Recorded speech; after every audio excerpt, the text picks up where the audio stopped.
X-Files. Our X-Files. Welcome to our X-Files vault. Regular people talking about unexplained phenomena. UFOs. Ghosts. Cryptids. Hidden archaeology. Weird science. Our stories. Our takes. Our X-Files vault.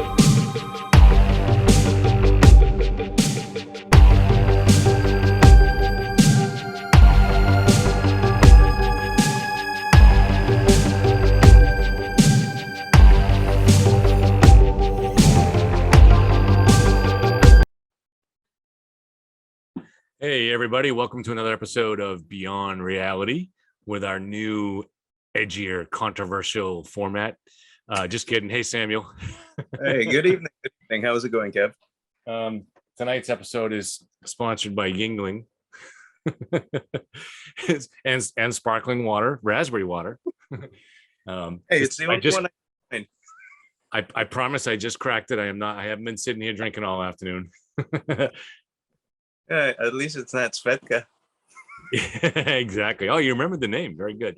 So tonight we're going to be talking about tulpas and golems. And I talked about the format of the show with Samuel last night.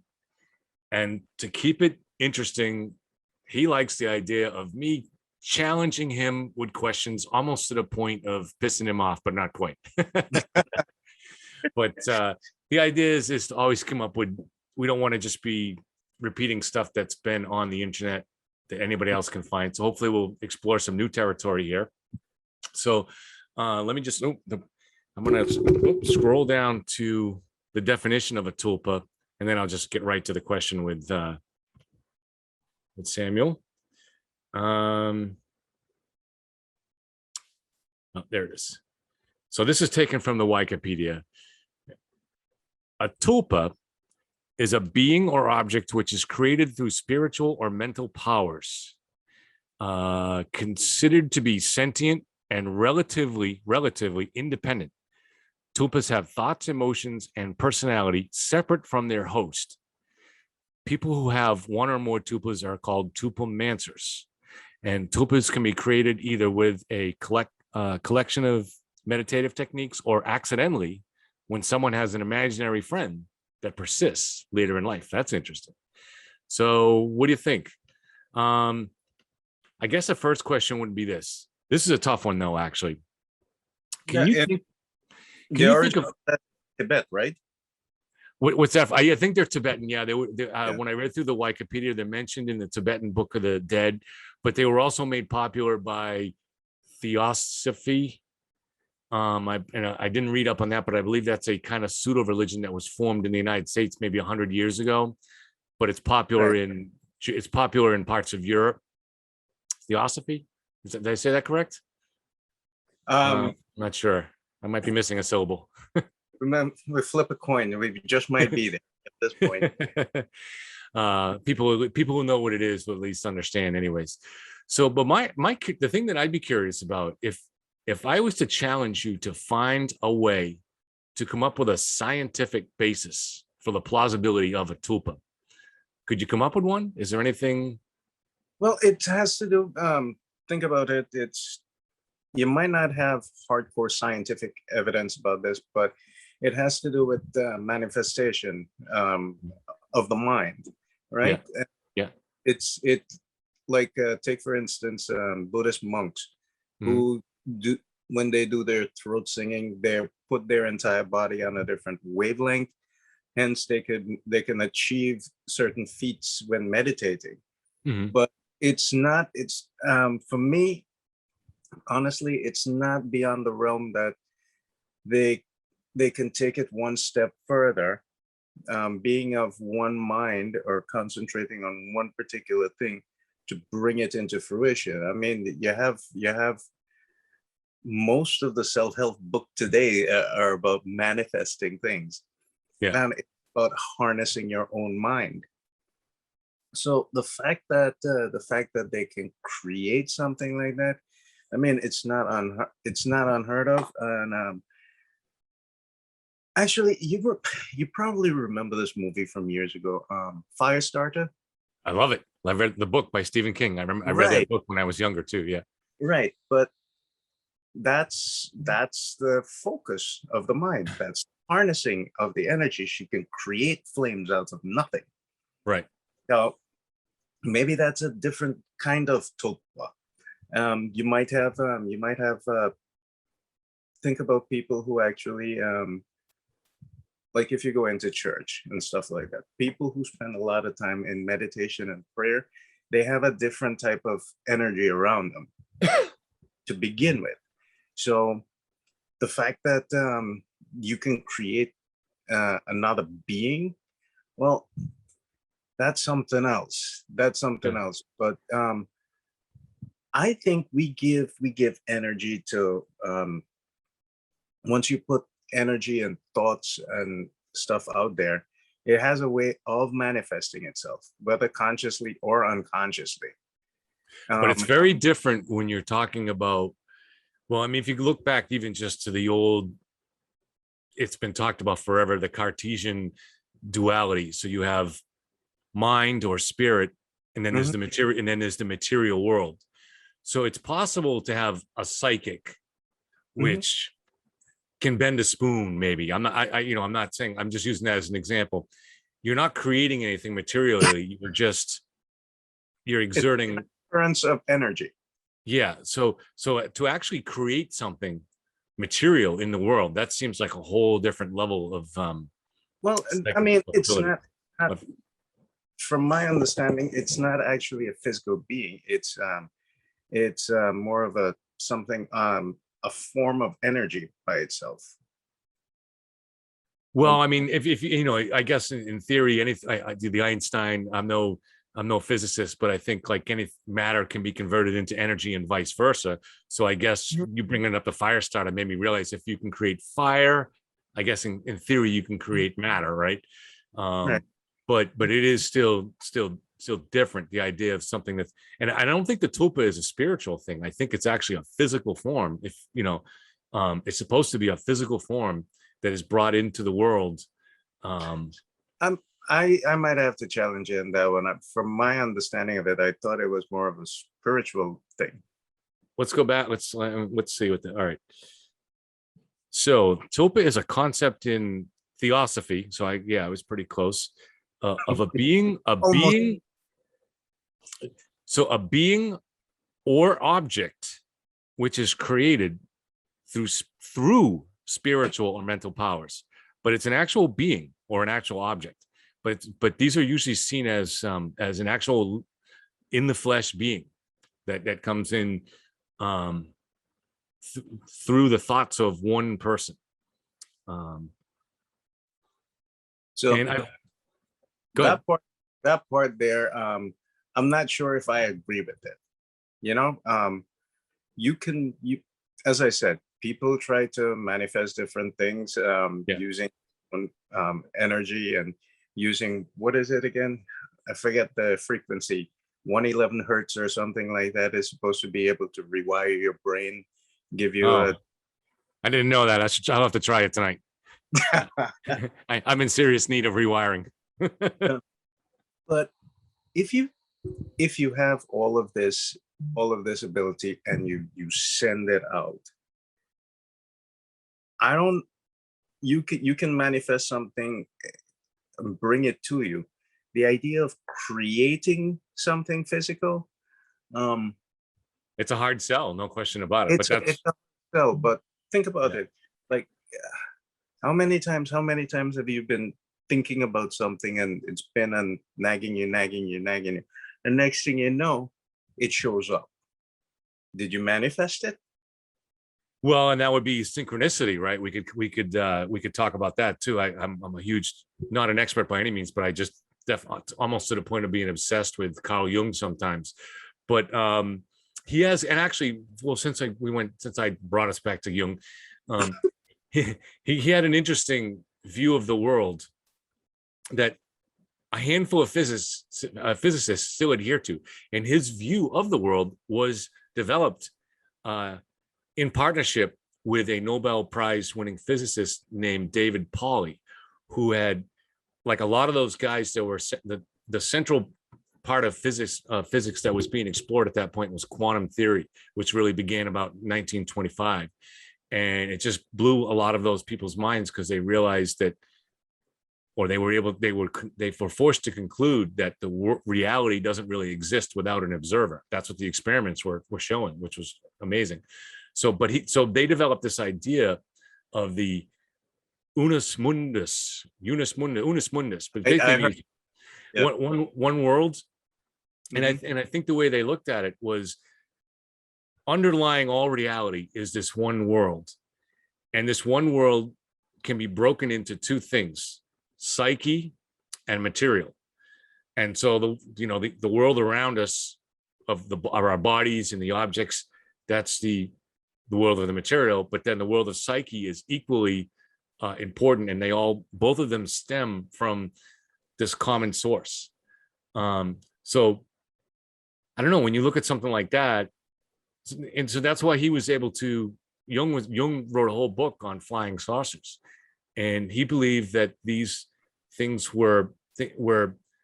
had a material form that could emerge from the collective unconscious and show up on radar, which is more than a spiritual thing or a common hallucination. It was something that could actually emerge.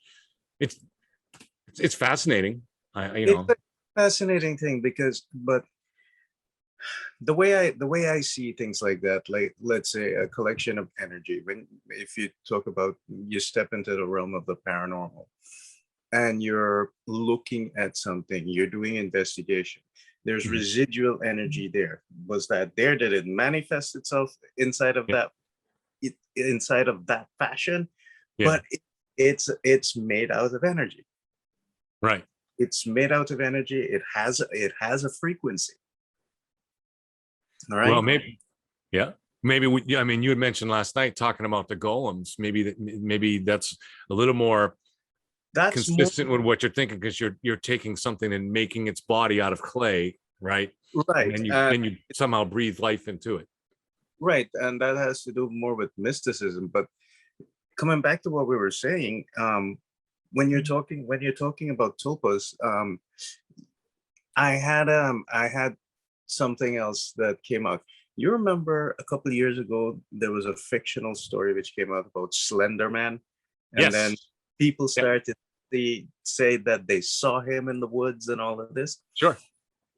Who's to say that all that collective unconscious thoughts didn't bring something into this reality?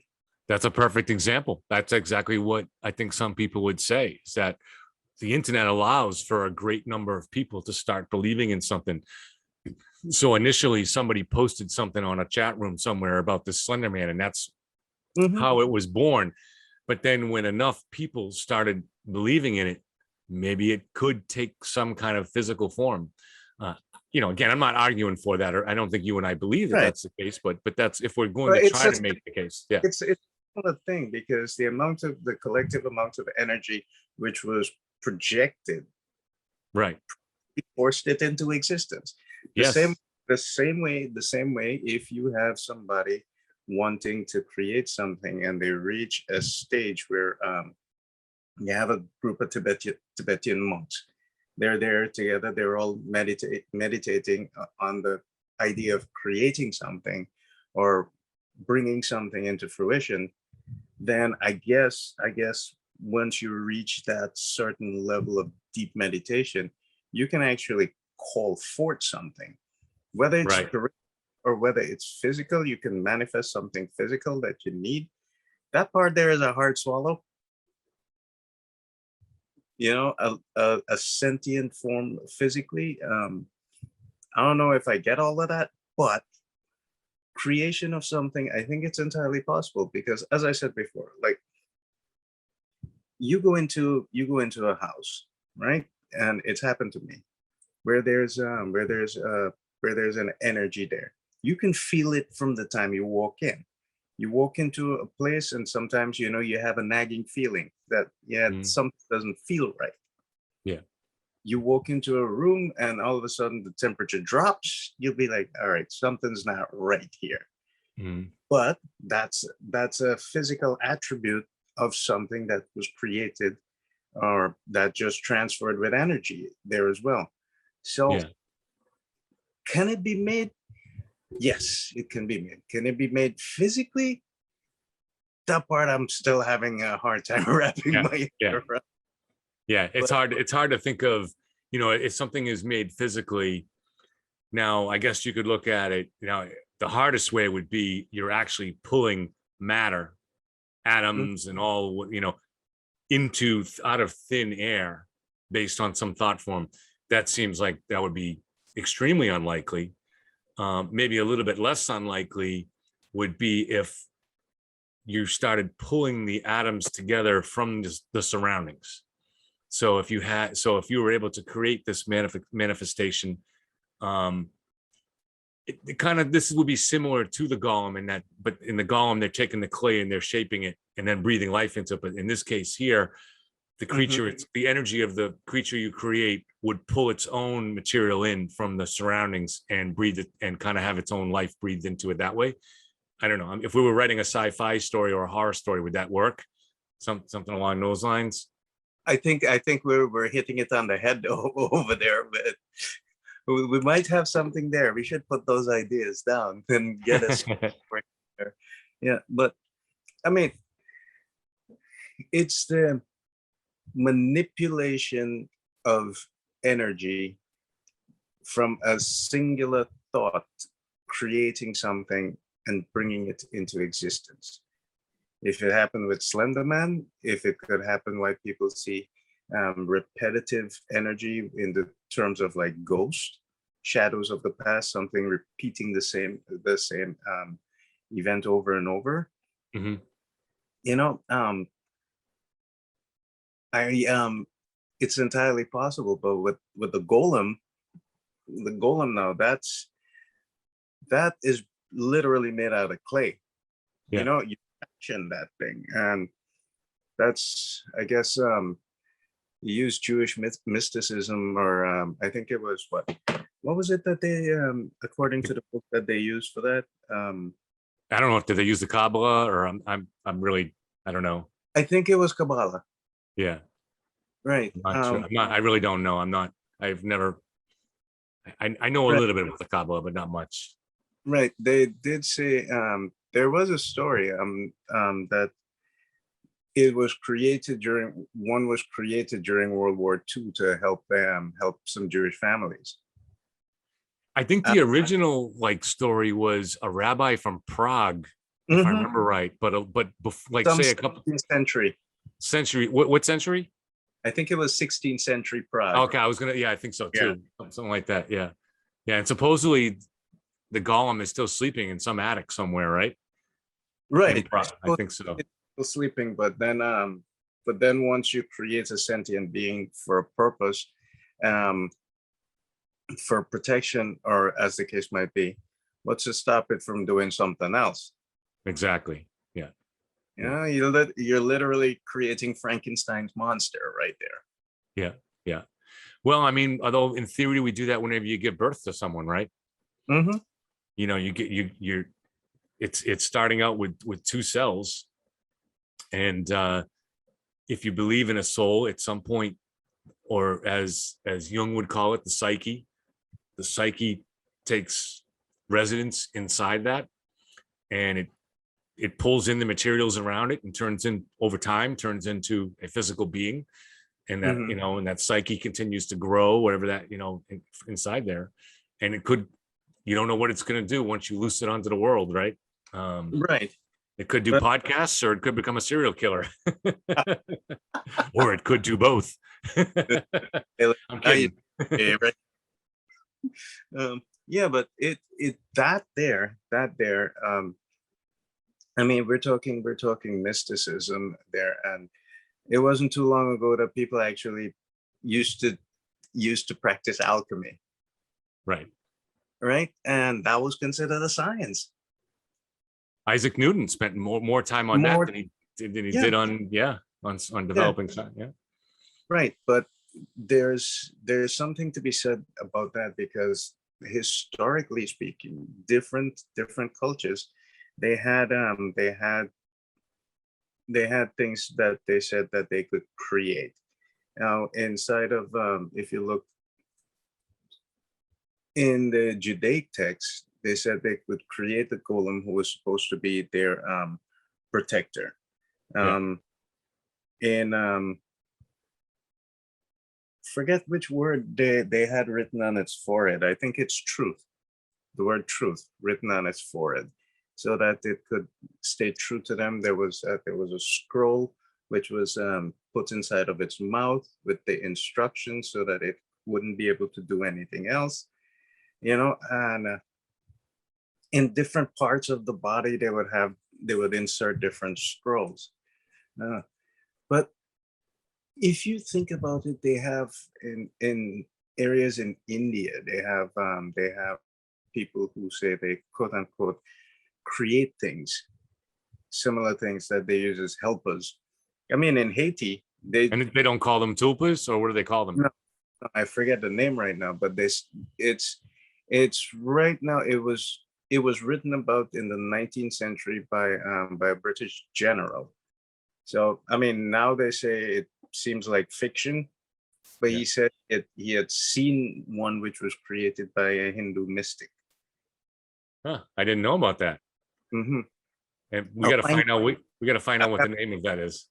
I'll have to find that out for you. But even today, when you think about it, when you use depending, let's say I go to a shaman, you can get charms and amulets to protect you from certain things. Well, those things are out there. You created something physical as a protection for something which might be created out of energy, or you can use that same energy out of that physical thing to create something else. Like we could be making our own golem.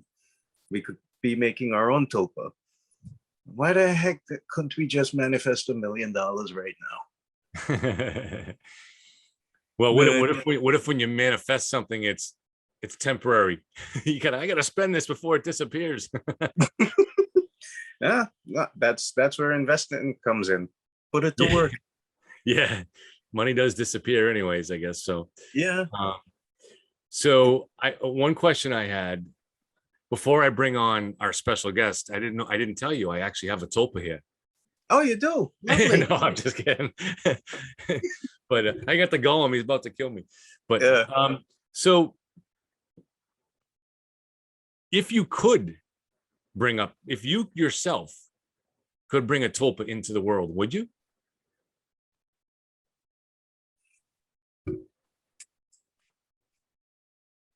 Well, it'll be good to get some help. Yeah, I probably would. No, but when you create something like that, it's all your energy and the type of emotions, I guess, that you use to create it. That's what it would know to begin its own form of life. I mean, that's my way of thinking about it. So when you create something as a helper, then you make it sentient and it can help you. But what if it decides to turn the other way? Well, those are all the other questions. So, if you could bring something in, and we bring children into the world, so it's not necessarily, we're not looking at this as a monster, but you're bringing in a sentient being that eventually will, no matter how closely connected it is to you, eventually it will start to have its own thoughts and want to go its own way. But so, if you bring something like that in, do you make it do your bidding? At some point, do you free it? And then if you find out it's doing something wrong, do you have an obligation to destroy it? And, those are all Mary Shelley's questions from Frankenstein. Yeah. How did she answer them? Yeah, they put him down. They burned the windmill down. Yeah. Yeah. But if it was the same thing which happened with the golem. Yeah. From the story, the golem refused to do the master's bidding. Yeah. And that's what made him created a problem. So It's But just I think from the ancient Jewish, or not very ancient, but ancient, say a few hundred years ago, from the Jewish perspective on that, I think it would be that they've created something that is not of God and is not holy. So Mhm. so once it starts doing, so you've already kind of crossed the line there, and once it starts doing something evil, then you have an obligation to destroy it. But from our own modern perspective, if you create we don't look at it as something holy. We just look at it as, this is now an independent creature. It has its own thoughts. It may have good thoughts and bad thoughts, just like any independent creature. Mhm. So do you now, so in our own modern view of it, do you have the right to destroy something like that? You know, I think as long as I mean, we have rules, we have laws, and if we were to first and foremost go contrary to more or less natural laws and natural order, and we bring something, create something like that, um, yes, I would say we have a moral obligation if it does turn out otherwise. so you're breaking the laws to kill it, We already broke the laws to bring it. but you're going to break more to kill something. That's you Right. know, um, and if that's the case, then why wouldn't you apply the same logic to, you find out that your neighbor is a murderer and he's probably going to do it again, but there's no evidence against him. He's gotten away with it and he's going to get away with another one. So wouldn't you apply the same logic to destroy him if you had the opportunity? There's I think there's a law in the books about moral obligation and for the preservation of human life. You would be committing first of all, you'll be committing a sin by committing the murder. And Second, breaking the law, yeah. right, you'll be breaking the law, but they would say, well, what if you have all this information? Why didn't you report it? But sometimes, and Mhm. so I mean, there could be evidence that's inadmissible to court, or something that you witnessed and you saw, but it's not enough. There's just not enough there. I mean, I think the police face this all the time, where sometimes they know someone did it, but their They don't. hands are tied. They just don't have the evidence, Mhm. but they still know. I'm not going down the road of, obviously police make a lot of mistakes and have a lot of wrong conclusions. I'm not talking about that, but I'm talking about in a case where you're a cop and you just know that this guy's a killer and he's going to kill again, but maybe it's a mafia guy or whatever, and you therefore you're forced to go by the law. But wouldn't the same thing apply to a tulpa? If it's your tulpa, Mhm. it's now an independent creature, and do you have an extra responsibility because you created it to kill it, to destroy it? Well, I would still stick by it that yes, you would have, because you're ultimately the responsibility lands on you as the creator of it, Mhm. right? Yeah. So would So, that apply to a parent? well, the parent's not going to kill the child, but hence why we have discipline, Yeah. Yeah. right? But I'm just applying the same logic, so. Well, I've seen parents who've actually had to put their own children in jail because they Sure. followed, right? So there are repercussions for every action. I mean, for every action, there's an equal and opposite reaction. Yeah. So for something, it just depends. I just say it just depends on the level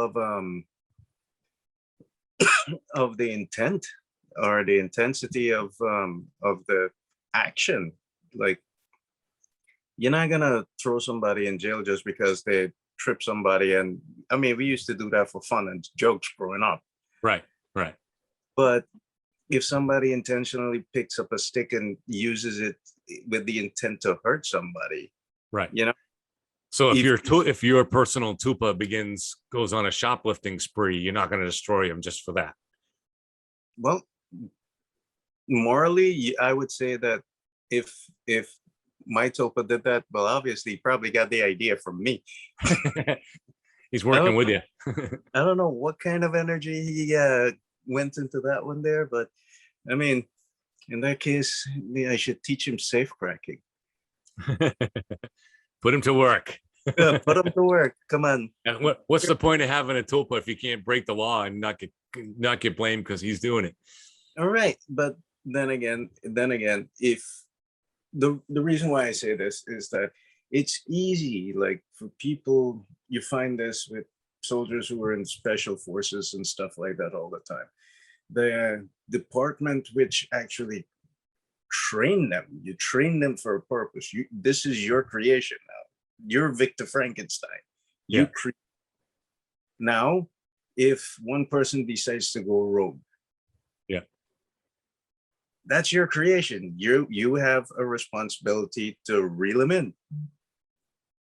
Yeah. Well, like I said, same with a parent, I guess, too. So, but That's yeah, but it comes down to the level of morality that you put into a person or a creation, a tulpa or a golem, yeah. whatever it is. Yeah. If it's something with evil intent, then the intent is going to be evil. You find stories about that all the time when people create malevolent energy and they direct it at somebody, like somebody who practices like voodoo, witchcraft, Santeria. You know, Mm-hmm. it the energy which is being directed comes from the intent which went into its creation. Right. So if a Tibetan monk decides to create a tulpa as an assistant, then the energy to assist or the thoughts to assist could be what manifests itself. Now, if you Yeah. when you if somebody like me, I don't, for one thing, if I were to, my mind is running on 20 different directions at all times. So to be able to have that level of discipline in order to focus that energy into one thing, you never know what other things might just pop in there. Yeah. Yeah. So I would say using that, I would say use responsibility. It's Right. it's a responsibility. We're responsible for it. Right. Because if it's unlike a child, which obviously you have an influence on the child's development. Right. But if a tulpa is something that is springing from your mind, there are, as again, Jung would talk about the shadow, which is the part of your mind that doesn't normally express itself, or only express itself symbolically, because it's the part of your mind that wants to do things that we know we're not supposed to do, Right. So, but if you were trying to focus your energy into creating a tulpa, and some part of the shadow that normally would not come out in Samuel leaked into this creature, so you would feel more of an obligation, because now this creature's doing some of those things that Samuel, the dark part of Samuel, wants to do but doesn't do. I think I did some of that already, but yeah, Doesn't do anymore. no. No, Doesn't but do often. I'm trying to help you here, buddy. listen, we're being recorded right now, all right? Yeah. Confessions. Anything you say can be used against you. And we were just talking about cops. Hopefully in our massive audience of 23, one of them is not a lawyer or work for the Justice Department. It could be a lawyer. We might be able to use one of those. So yeah. Call them. Let them have a look. Yeah. One of the last things I wrote in my notes was, because if you're thinking about a tulpa, so in thinking in the dual aspect of the world, where you have material and soul, or material and psyche, if I need to use that kind of term, and it gets to the issue of psyche. Where does it kind of become created? And we know obviously somehow it's created in the birth process and in the process of development after. So what about people with multiple personality disorder? Because I don't know if I've actually, many years ago when I was working on a screenplay, I did a lot of research into that. And it's just absolutely fascinating, because there were some people, obviously most of the people that developed this multiple personality disorder is because they were abused as a child. And So let's say you're going through an abusive experience, your mind wants to escape, so it shuts itself down. And And as part of that process, you start creating other personalities to escape into. But it's more complicated than that, because some people don't have that kind of issue, and the personalities are so distinct that they can be tested, and they have different test results, and the brain waves are the actual brain waves become different depending on. It's amazing how distinct those personalities are inside someone that develops that.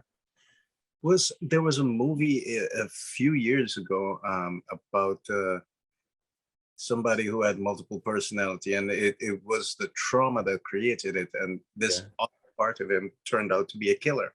Yeah. But just like that, he would go and take a medical test, and he would be so docile during the test, and then right afterwards, when that other part comes out, you have a Jekyll and Hyde situation. Yeah. So if you were to accept the idea of psyche, that we all have a psyche, is that a kind of branching that goes on where there's more than one psyche inside their body?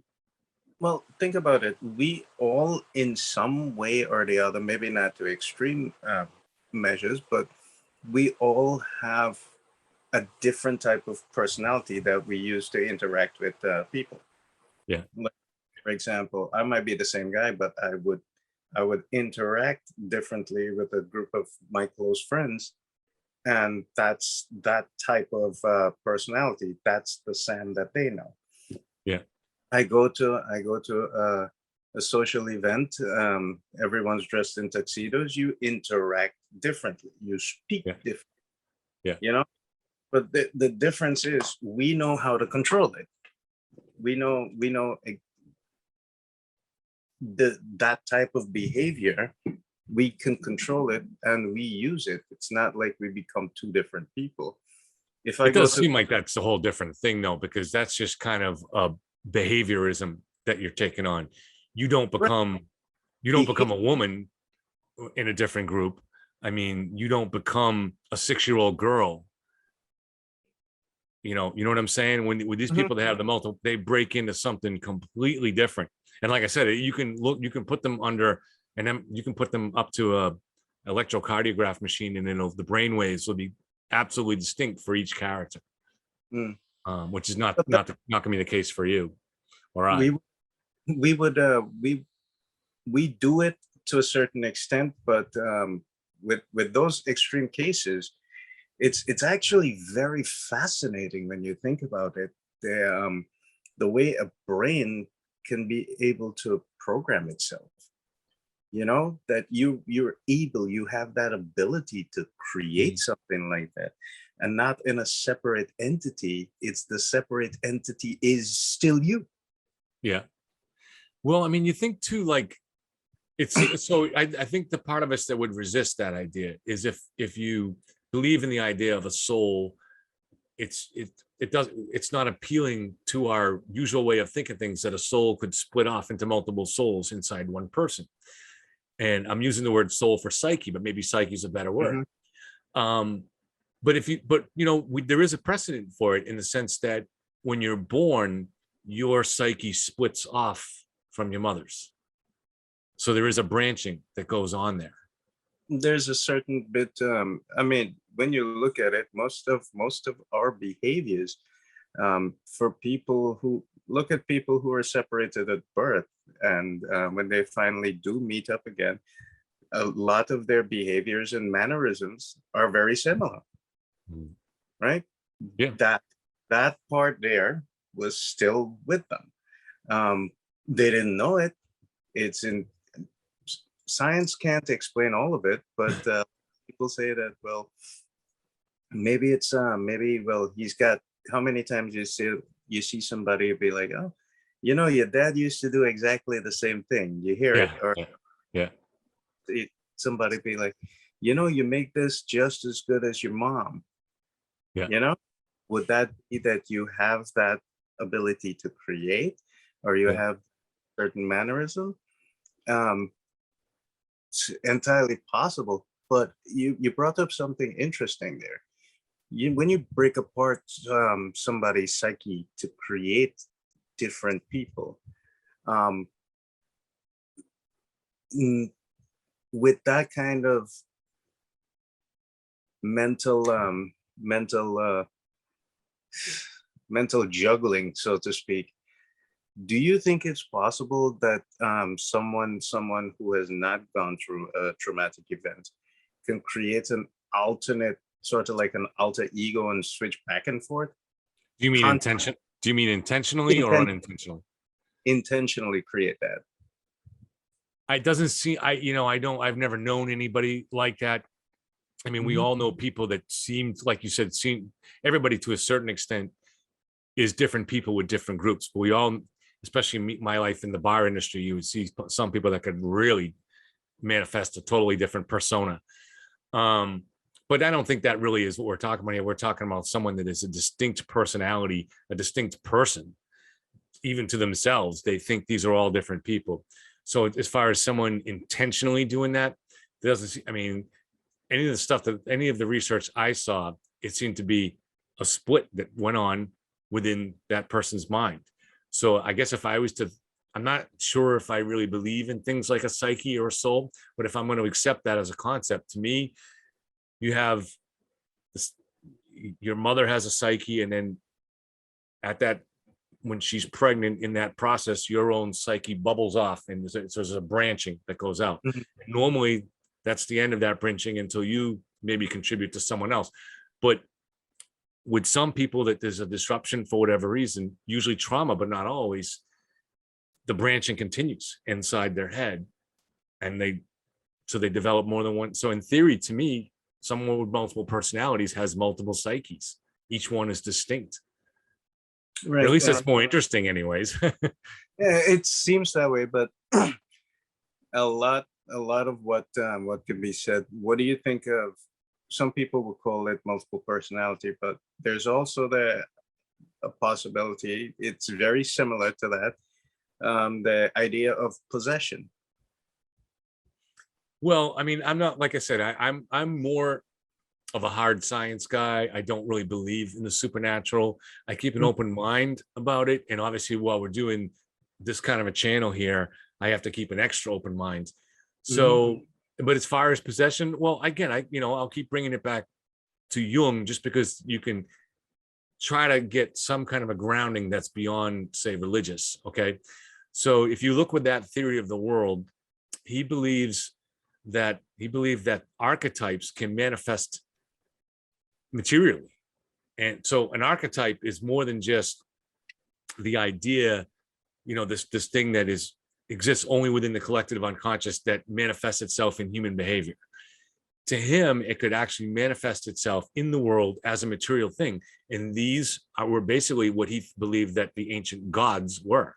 Not that they were, I don't think he was trying to say that Ra came into being and existed for 500 years and then died. And I don't think but there's just there's a certain cross, there's a gray area where some of these things can have a certain ability to manifest, and which means even in a spiritual realm, Ra, there could be a Ra that, even if he never quite lasts very long in this world, materially, he spiritually, actually, there is a Ra that has a certain aspect of being an independent spirit that has an actual thinking behind it. Well, when you So go into if that is possible, there could be beings that develop that way that could possess people. That I'm trying to come up with a way to rationalize where these beings would come from.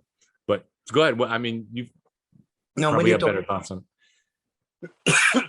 I mean, if you study theology, right, and Yeah. Whether inside of the different religions and inside of the different cultural religions, and people who do like nature worship and stuff like that, one of the things that each religion talks about is the fact that there are quote unquote spirits out there, Sure. realm.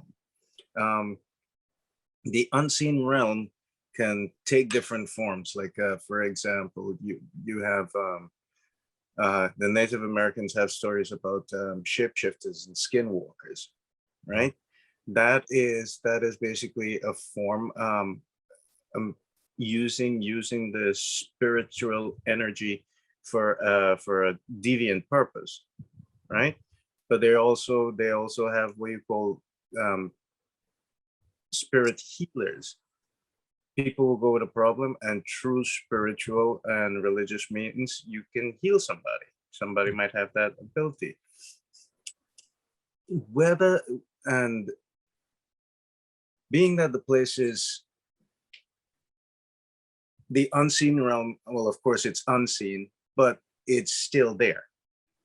It's my belief is that it's just as real as what you can physically see with your and experience with your senses. But this one here falls on that different level of extrasensory. Mhm. Extra. Well, a question would be this though. So where would, if you're trying to come up with a plausible, I mean, I think a Native American would say, well, it's just something that is, we don't try to explain it beyond that.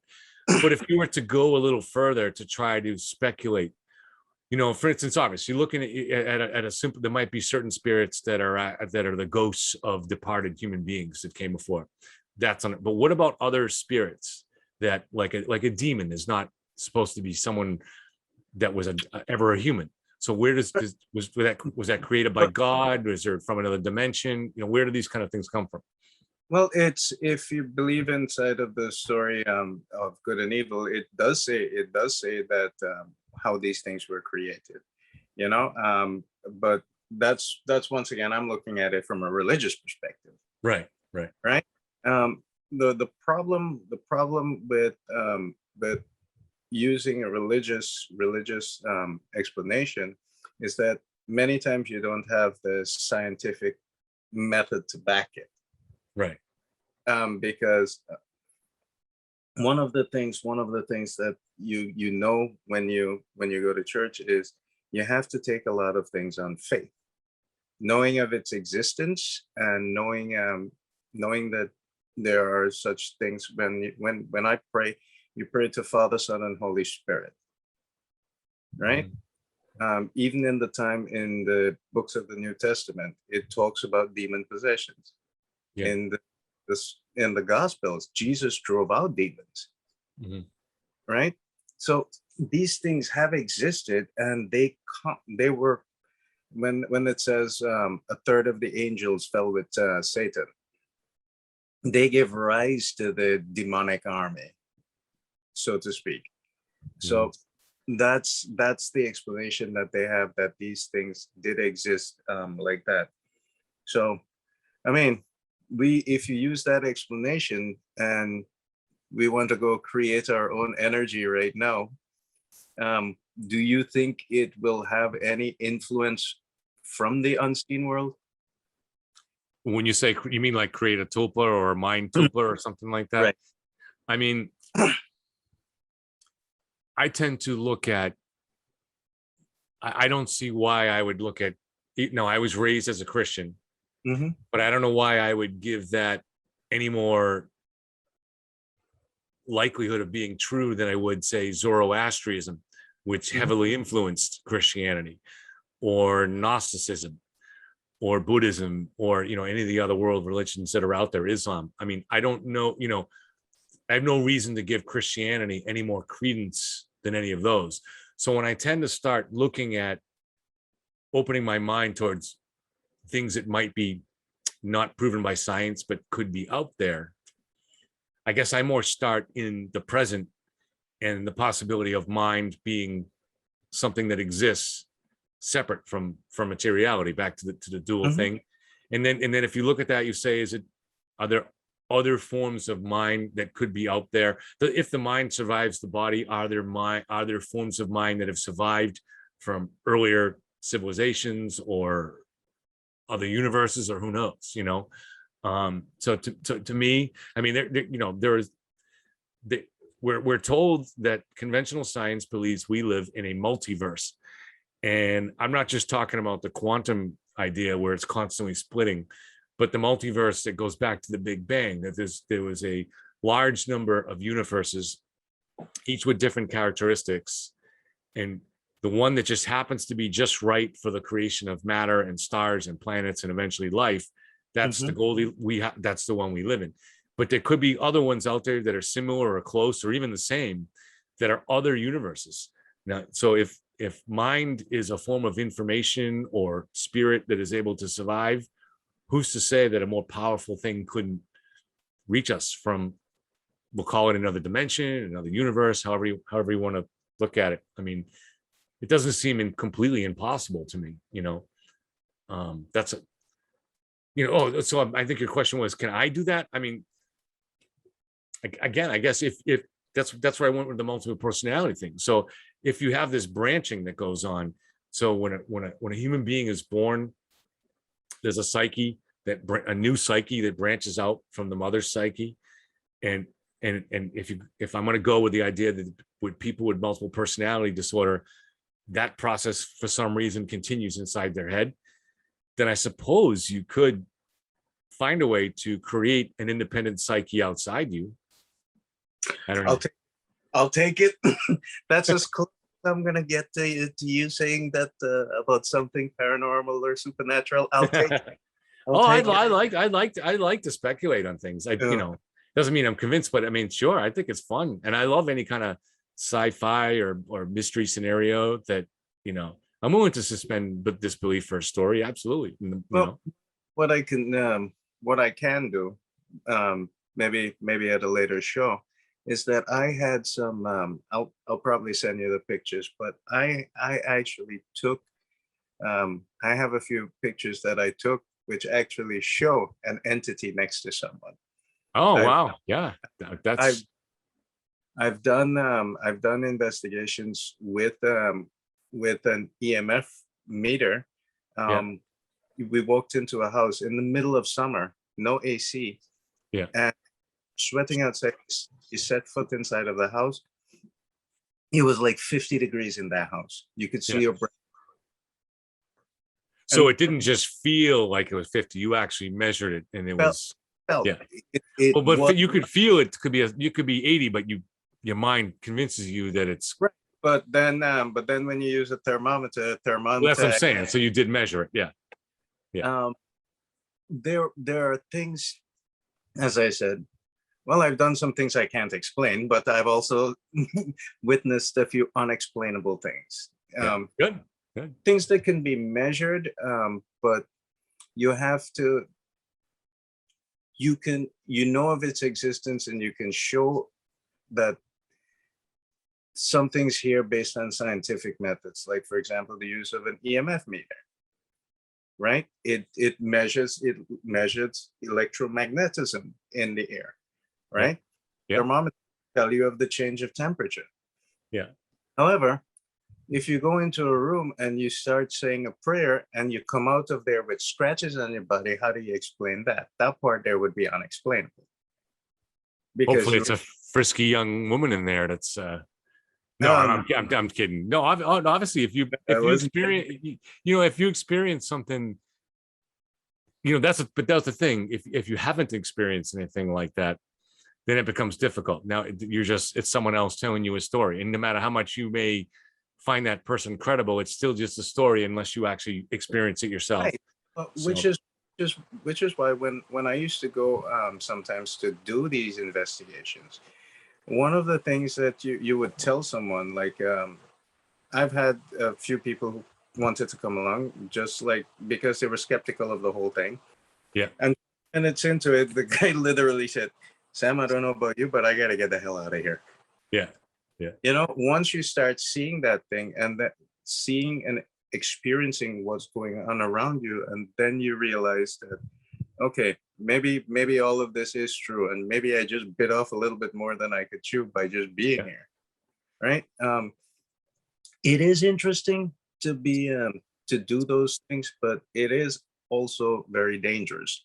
And I say dangerous because in order to conduct some of those investigations and as a way of protection, you have to have faith.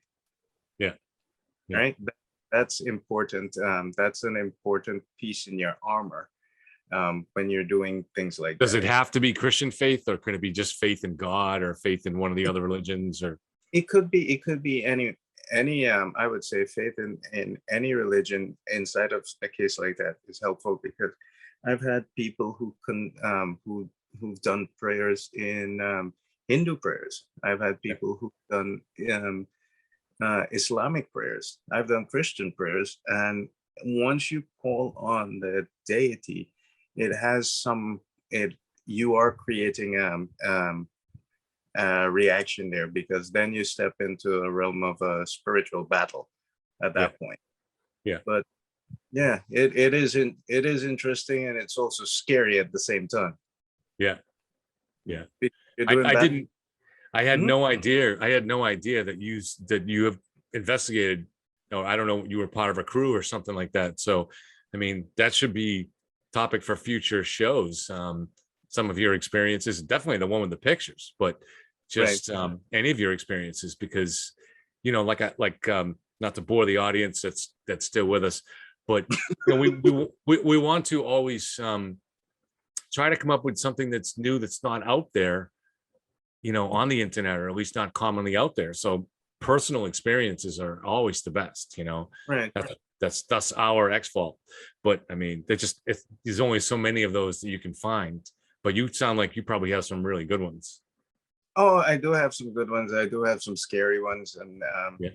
it's I've had some really good friends of mine. We actually had to do some cleansing inside of that house many times because something kept coming back. Yeah. Yeah, but thankfully, one of the one of the things that when you do that, you have to be careful, because many times I've seen things get attached to people. Yeah. Right. So that's the dangerous part there too. I used to have that happen sometimes in the bar world. Well, then you go in there and you come out with a whole different kind of spirit inside of you. Yeah.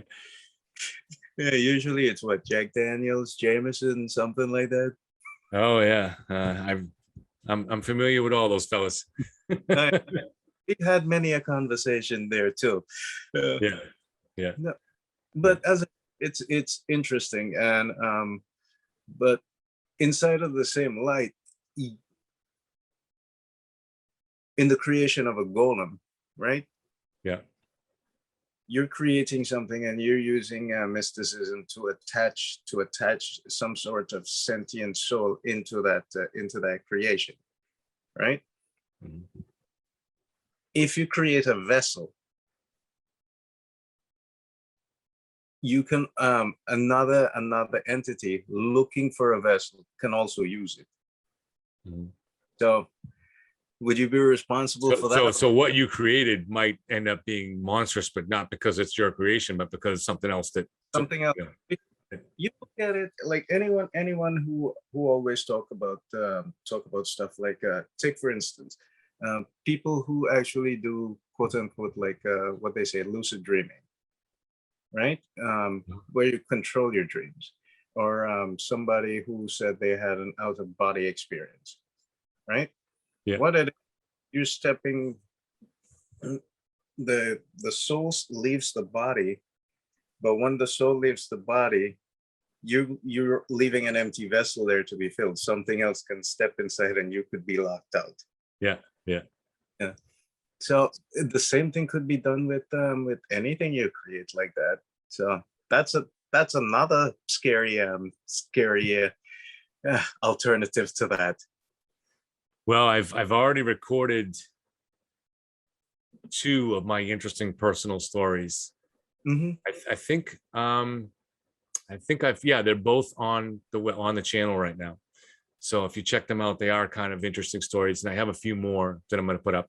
They don't necessarily have supernatural explanations, but they are interesting. And I had, while we were just talking now, a screenplay idea. And, so I probably shouldn't share it, because one of our 23 in the audience might steal it and go write a screenplay. But so what do you think about this? So we were talking about the multiple personality thing, or actually the idea with the tulpa being a part of you that can go out and do your bidding, right? What if, I remember there was an old episode of The Simpsons. It was a Halloween episode where Homer falls asleep in his hammock, and something about when he spins, it spits out a copy of him. So every day he keeps spitting out these copies of himself out of the hammock. But so what if you actually, scientists in the way of like in The Fly, you develop a machine where you could make a clone of yourself, and you send these clones out to commit crimes, but then when they're caught, to blow themselves up, to destroy themselves. So that they're just doing things for you, and they're you while they're doing them in a sense. But so of course you'd have to convince them, the clones, that they're not really dying, because in reality they are, even though. But if you're creating an exact replica of yourself with your own thoughts and ideas, then that creation will have your intelligence as well. Yeah. So that if there's another copy of me, no other copy of me is going to say, well, let me go kill myself. It's hard to trick yourself, huh? Yeah. Like I think it was this movie, this guy, Hugh Jackman, was it The Illusionist, where he was making himself, but then at the end of every one of his acts, he had to kill himself. He had to kill the other one. Yeah. While he was there. So, yeah, that was a good movie. Yeah. Now, think about that. Yeah. He already knew he was going to die, and there was this copy. Well, did he know though? I'm trying to remember. Yeah, he did. He did? Okay. So he accepted. So that's the same scenario then as mine. So he accepted. I guess I can't use it though then, because it's been used already by The Illusionist. He accepted the fact that he was going to die because he was still himself. Yeah. All those copies are dead, but he was himself. It just. But I agree with you. It would be really, really hard to talk the copy. You'd have to, how do you trick the copy? And you'd have to brainwash him because even though he's you, he's now his own person too. So, right. But how do you trick someone that knows everything that you're thinking already anyways, because he's you? So that definitely would be, how do you hide that? Because even in that moment, so let's say that's your plan to do this before you create the copy. Well, once you create the copy, now the copy is not going to know everything that you're thinking after that creation, but everything you were thinking before, he knows all of that because it's in his head too. So he knows. He knows your thoughts and everything, because you're looking at yourself. Yeah.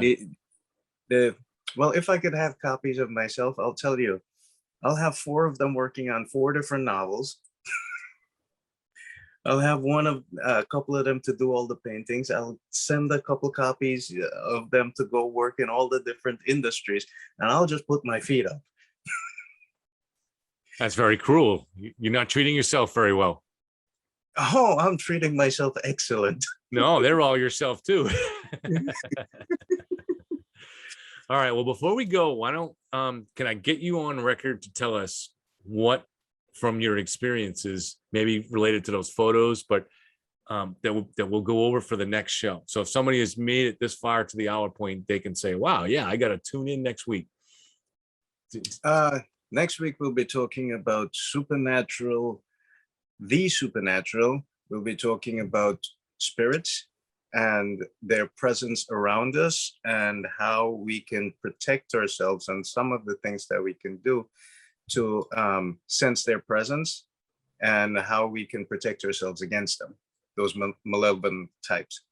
But I want to know what we're going to offer them from your personal experience. Are you going to on those things? Is there one story in particular that you're going to really blow us away with, or the most, say where you got the pictures from with entities behind someone, or you can tell us more about that place that you were when that happened? And believe it or not, a restaurant. It was in a restaurant. Okay. We were at a birthday party at a restaurant, and you could see this thing attached to this person. All right, but don't spoil the story. We got to save it for next week. Unless you may have a better one. Maybe one of the places that you said there was a place that you got called back repeatedly to. So Right. maybe you can tell us more about that story. That, What that yes, I'll definitely speak on that one there, but Yeah. it's actually related to the same person who I took the picture of. Good, even better, even better. Yeah. Excellent. So, and do you get called into these now, or have you retired from the? I stopped doing it like about 5 years ago for personal reasons. Yeah. Usually it drains a lot out of you, and once you start doing things like that, you have to keep yourself spiritually cognizant at all times. Yeah. And when you deal with spirits, you have to keep yourself spiritual. Yeah. Well, and it came to the point where I was getting drained, and I did not want to put myself in harm's way like that anymore. So I decided to call it quits. Okay. All right. Well, I look forward to that story. That sounds like a very good story, Samuel. So thank you for coming on again, and we'll see everybody hopefully next week at a time that Samuel picks. And all 35 of them. Yeah, yeah. It'll be so another episode. I think, are we still calling this Beyond Reality, or do we want a new name now that Brian's not involved? You free to pick a different name. I like Beyond Reality. We can just come up with something else as well. Okay. All right. Sounds good. All Idea. right. Thank you everybody for joining us. Let me hit pause here. And okay.